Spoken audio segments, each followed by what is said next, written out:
Olá, deixo minha saudação, deixo meu abraço a todos que me assistem nessa hora. Eu quero partilhar com vocês um texto que se encontra em Lucas, capítulo 19. Nós vamos falar da história de Zaqueu. Porém, antes disso, eu quero introduzir essa breve palavra falando sobre três tipos de consumidores. Três tipos de pessoas que vão às lojas. E é interessante o comportamento dessas pessoas consumidoras, porque cada uma se distingue da outra no comportamento. Por exemplo, eu sou um tipo de consumidor que gosto de entrar na loja e ver o que me interessa e procurar aquilo que me atrai. E, por outro lado, eu não gosto que o vendedor venha se oferecer, querer meter goela abaixo um produto que eu não estou afim. Então eu gosto de olhar. E muitas pessoas, observo eu, têm o mesmo comportamento. Gostam de entrar na loja, olhar. Se precisar, chama. Se não precisar, vai embora. Essa postura eu vejo muito presente nas pessoas que entram em loja. Porém, por outro lado, há aquelas pessoas que gostam da atenção, do atendimento instantâneo. Entra na loja, o vendedor tem que vir. E se o vendedor não vier, aí a coisa complica, porque ela vai se sentir desprezada, recanteada e se sente até mal e ofendida. Dessa forma, o vendedor tem que chegar e já com os produtos na mão, adivinhando o que ela pensa e quer. E esse é o segundo tipo de consumidor. O terceiro tipo de consumidor é aquele que chega e, quando precisa, ele chama, ele vai buscar a sua lista de compras e ali ele vai apresentar ao vendedor o que ele quer. Ele já sabe o que quer, ele não está ali para olhar, ele não está ali para conhecer novidades, ele tem uma lista que ele foi comprar e ele procura o vendedor e tem a atenção devida. Por que eu estou dizendo isso? Porque normalmente a gente atrela situações, comportamentos a pessoas. Quando eu estou falando desses tipos de consumidores, melhor dizendo, eu estou me lembrando de Zaqueu. Automaticamente eu lembrei de Zaqueu. Zaqueu, ele é o primeiro tipo de consumidor. Ele é aquele que só está olhando. E eu lembro de uma viagem que nós fizemos para Israel, uma irmã que esteve conosco, que não sabia inglês, muito menos hebraico, entrando numa loja, chega alguém para se prontificar em ajudá-la, e ela então criou a língua de sinais para dizer que só estava olhando. Isso na viagem foi motivo de pérolas da viagem, entrou no grupo das pérolas da viagem. Zaqueu, se a gente for olhar a história dele, de como ele se comportou, ele só estava olhando. Ele ouviu falar da fama de Jesus, diz a Bíblia, e ele era um homem proscrito, não por ser pobre, não por ter algum defeito físico, mas ele era um homem rejeitado e odiado porque ele se prestava a prestar serviços à força de ocupação, ao Império Romano. Você tem que lembrar que naquela época, Egito, Síria, Líbano, Israel, todos eles faziam parte do Império Romano. E o Império Romano, para estabelecer a paz romana e permanecer a vida normal de um país, com o seu governo, com limitações, é claro, era necessário que eles pagassem tributo a Roma, pagassem imposto a Roma. E isso era coletado pelos publicanos, ou coletores de impostos. Zaqueu era um chefe dos publicanos. Era um homem que prestava os seus serviços a Roma. E quem era nacionalista judeu odiava essas pessoas porque elas se prestavam à força de ocupação de Israel. E além disso, ele mesmo, mais adiante vai admitir, ele extorquia das pessoas. Ele exigia suborno, ele embolsava um dinheiro que não era dele. Então ele construiu sua fortuna, sua riqueza, prestando serviço à força de ocupação e extorquindo, exigindo suborno. Então essa era a realidade desse homem. E a Bíblia vai dizer no capítulo 19 que havia um homem rico, então era um homem de posses, chamado Zaqueu, chefe dos publicanos. Ele não era apenas um publicano, ele coordenava aquela bagaça. E o versículo 3 vai inserir uma informação que é muito interessante, dado o contexto da vida desse homem. Porque há pessoas que vivem para ganhar dinheiro, pensam se completarem, se preencherem no ter o dinheiro, e vivem escravos do dinheiro, porque ao pensar que estão usando o dinheiro, eles se vê na teia do amor ao dinheiro, coisa que Paulo, na primeira carta a Timóteo, vai dizer que o maior de todos os males, o maior de todos os males, é o amor ao dinheiro. Não é o dinheiro em si, mas é como eu lido com ele. Se eu amo, ele passa a ser o motivo da minha existência. A Bíblia diz que devo amar a Deus sobre todas as coisas. Já está errado de início, quando o dinheiro, a diversão, os bens passam a ser o motivo da nossa busca, da nossa realização. E ele então, versículo 3, diz que ele viu que o dinheiro, por mais que ele amasse, ele não preenchia o vazio, as lacunas da alma humana, da existência. O dinheiro não autenticava a sua existência. E ele então tem uma curiosidade espiritual, diferente das suas curiosidades e interesses materialistas. Versículo 3 vai dizer, ele queria ver quem era Jesus. Algo despertou dentro dele, algo que era fruto de uma defasagem emocional, espiritual, ele era odiado. E ele então quer saber, ele ouviu muitas histórias a respeito de Jesus. Jesus passava muito por Jericó, a cidade onde ele ficava, e Jesus subia para Jerusalém. Jericó está em torno de 29, 30 quilômetros de Jerusalém. Então Jesus passou muitas vezes ali. Jesus fez milagres em Jericó. E é interessante que ele ouve essas histórias e bate no seu coração de uma forma muito forte, inquietante, o desejo de conhecer quem é Jesus. Porque essas pessoas querem, de fato, não estarem no grupo dos que ouviram falar e chegaram a uma conclusão. Ele quer, então, ter uma experiência pessoal, real, com Jesus para tirar as suas conclusões. E é isso que ele faz. Ele era um homem rico, era um homem poderoso, de posições, era um homem que tinha uma defasagem espiritual, não tinha amigos, era odiado. Mas uma coisa que me chama a atenção é que ele era muito inteligente, era um cara sabido. Ele resolve então, de uma forma estratégica, mapear o caminho que Jesus iria passar. Quando ele faz isso, ele viu um pé de sicômoro, era a árvore que Zaqueu escolheu para subir, para se alojar e ficar ali à espreita, sem se tornar visível. Por quê? Lembra? Ele só queria ver. Ele só queria ver Jesus. Ele não queria marcar uma audiência com Jesus. Ele queria apenas vê-lo passar. Ver como ele era. Ver com quem ele andava. Aquelas curiosidades que qualquer pessoa tem a respeito daquele que você é fã. E ele então sobe nessa árvore e no seu cálculo Jesus passaria por ela. E ele estava ali no seu anonimato, escondido nas folhas daquela árvore. E acontece algo muito interessante. Aquele que queria só ver, se descobre que era visto por Jesus há muito tempo. A Bíblia vai dizer que Deus nos conhece quando nós éramos substância informe, não tínhamos forma.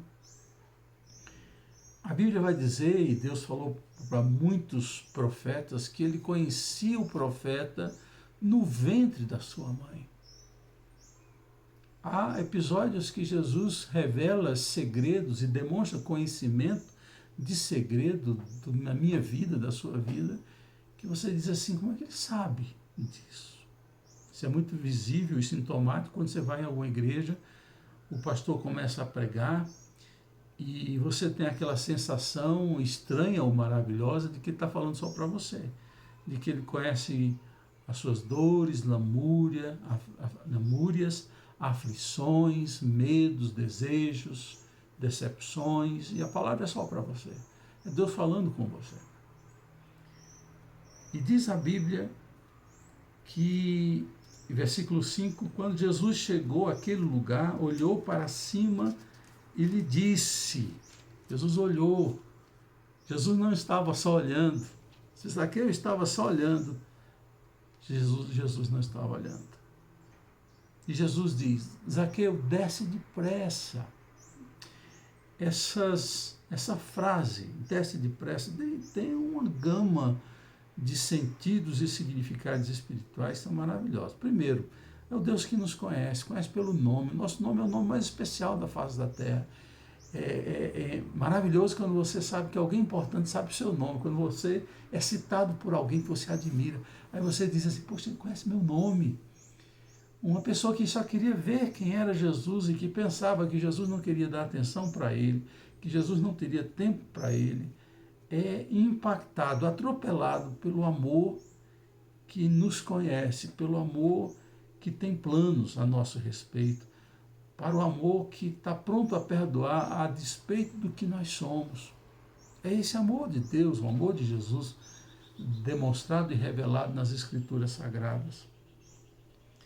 E depressa a ideia de que você já perdeu muito tempo, Zaqueu, buscando no dinheiro, buscando na fama, buscando na posição social, nas amizades das classes elevadas de Jericó, nas falsas amizades.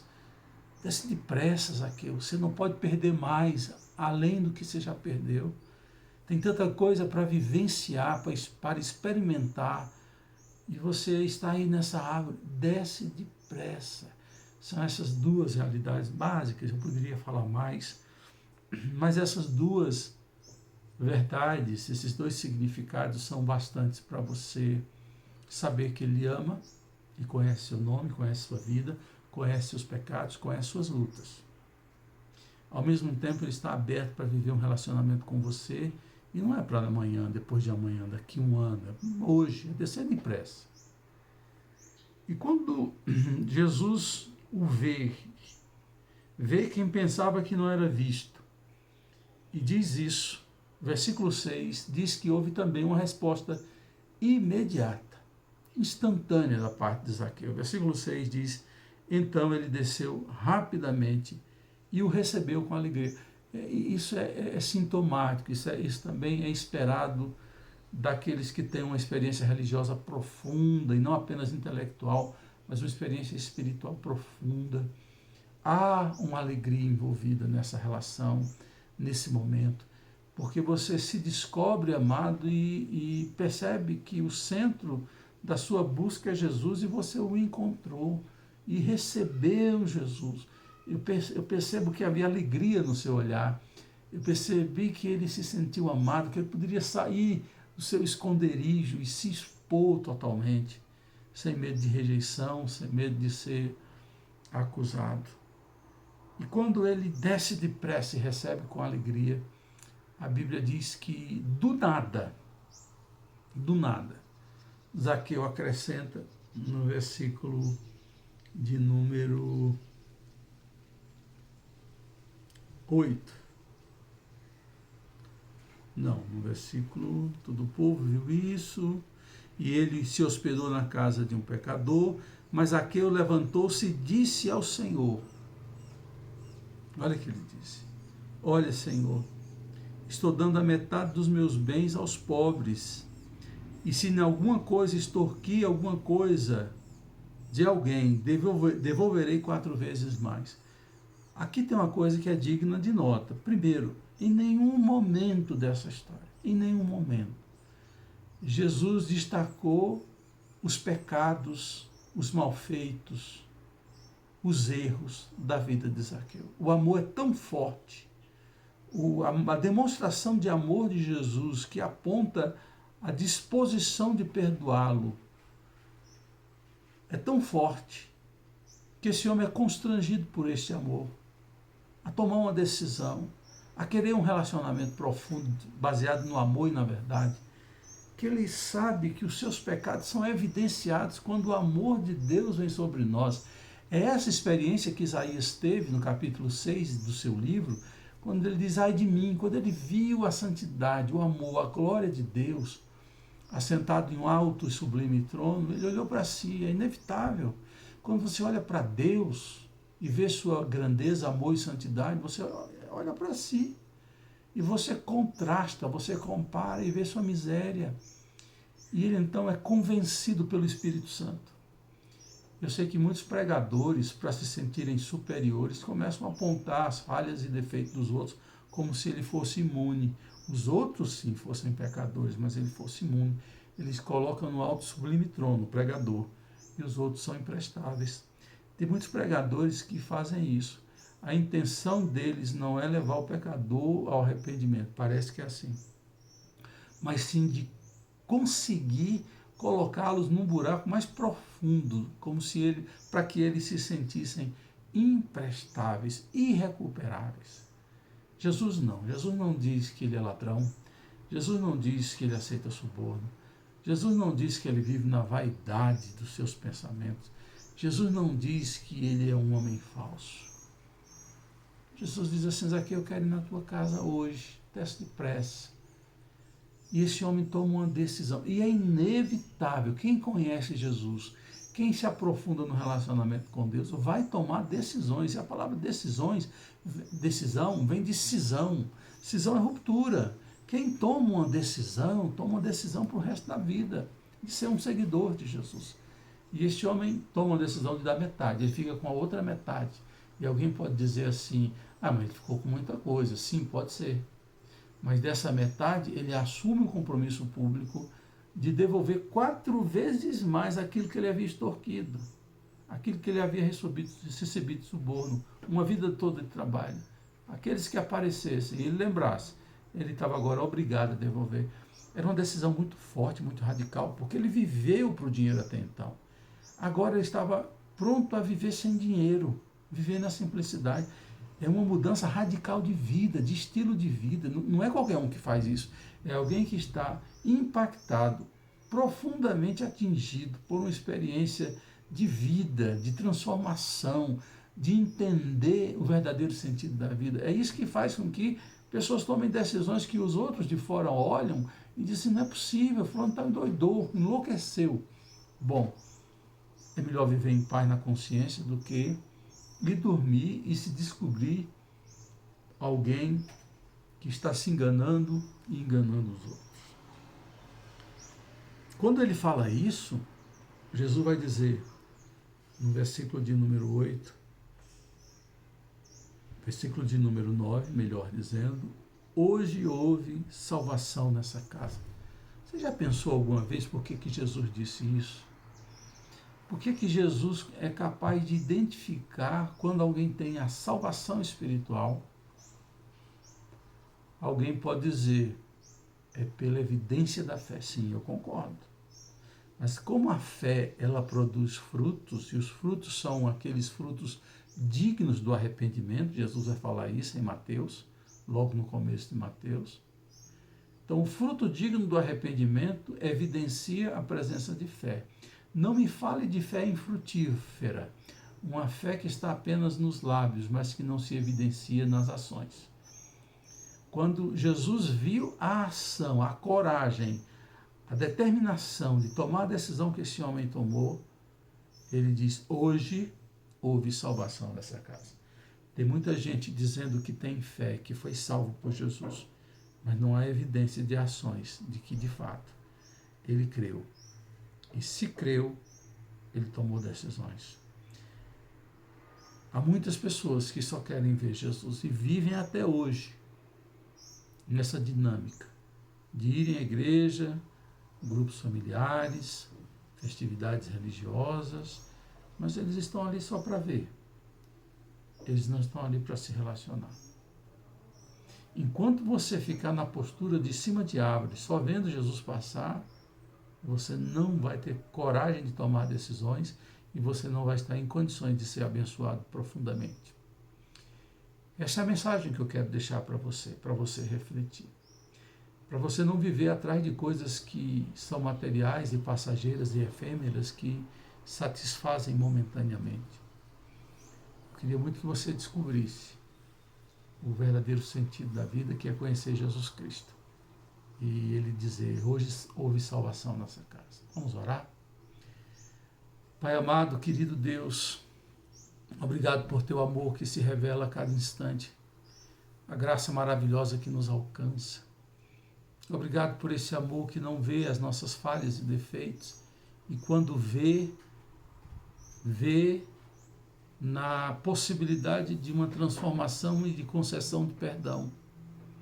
Jesus Cristo, teu Filho, veio pagar o preço da cruz para que o Senhor não visse mais em mim a feiura do meu pecado, mas visse em mim a justiça de Cristo.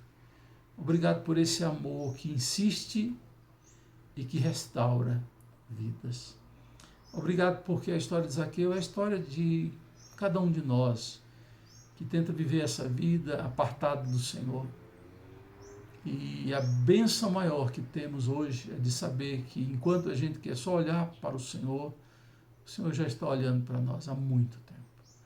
Não somos nós que escolhemos o Senhor, é o Senhor quem nos escolhe. Isso nos traz profunda alegria. Nós te convidamos a entrar em nossa casa. Nós te convidamos a mudar nossas vidas. Essa é a oração que fazemos. No nome de Jesus, hoje e sempre. Amém.